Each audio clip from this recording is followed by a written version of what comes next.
Tweet போட்டு Facebook வாட்ஸ்அப்பில் போட்டால் நம்ம சிஎம் ஆயிடலாமா? அப்போ நான் சாதாரண சிஎம் ஆயிடலாம், நீங்களும் சிஎம் ஆயிடலாம். அப்படியா? ஒரு குரூப், ஒரு வாட்ஸ்அப் குரூப் மட்டும் ஒரு மீடியா ஃபாலோவர்ஸ் அதிகமாக இருந்தால் ஓகேவா? எந்த விதத்தில் மக்களுக்கு நீ என்ன செஞ்ச?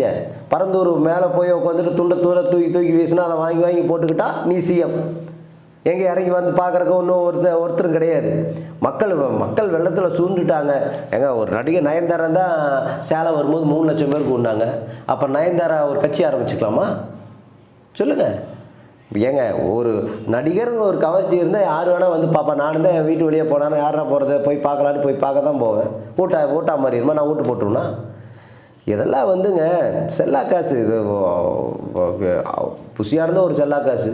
அதை நம்பி வந்த இந்த விஜய் அவர்களும் எஸ் சந்திரசேகர் அவர்கள் அவங்க அப்பாவாவது சரி மகன் மேலே இருக்கிற ஒரு பாசத்தில் ஏதாவது ஒரு நல்லது செஞ்சு கொடுத்துருப்பார்.